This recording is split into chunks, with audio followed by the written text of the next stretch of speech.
I'm David Fichter. I'm a mural artist for the last 35 years.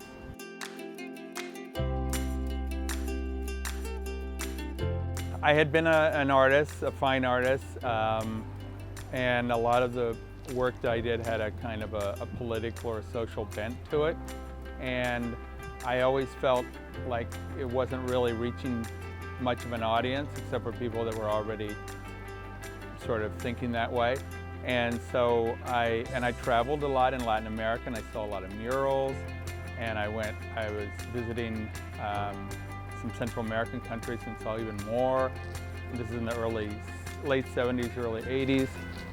And so I thought, God, I'd like to really learn how to do that. Maybe that would be something I'd like to do. And I had a teacher, a Spanish teacher who was from Nicaragua, and she hooked me up with a muralist there, and I went and spent some time with him and sort of learned the basics of it, and did my first mural in his kid's school, and then I was hooked.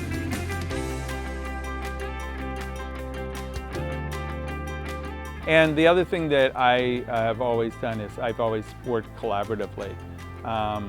So for example, right now I'm doing a piece that I've been working on for 23 years with high school kids in Somerville, and it's a mural that we keep adding on to every summer. We add on another 50 feet, and the mural is always about the Mystic River watershed, and it's a kind of a nature mural, nature and science. And I work with a group of students, and they develop the ideas by going out in the woods and hiking and canoeing. And then they do drawings, and we put those together into a design, and that becomes the mural that we then paint.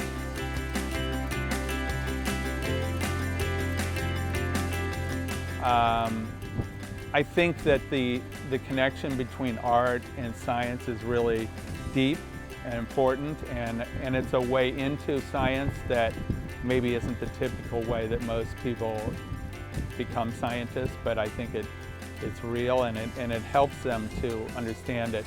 I mean, one of the direct impetuses for doing the one in the Mystic on Somerville was that there's a highway, I-93, that was built in the 60s and basically sliced through the section of Somerville that was connected Somerville with the river, and that was a natural connection they'd had for hundreds of years. So now all of a sudden, you know, there's a highway there blocking it. So the mural is kind of a way to kind of transform this concrete retaining wall for the interstate highway and remind people that just on the other side is the river and this whole natural world.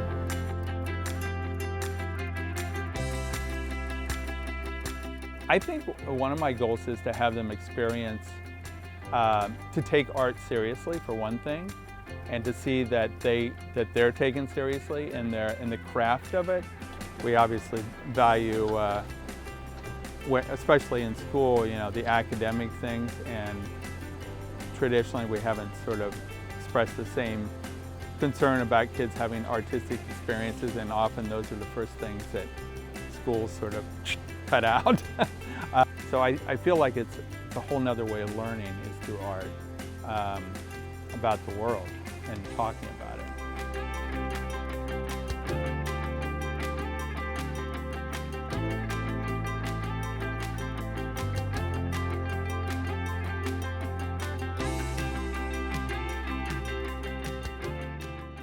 Doing public art and murals and mosaics, you know, is kind of a direct connection with people, and that's what I was really excited about, and still am.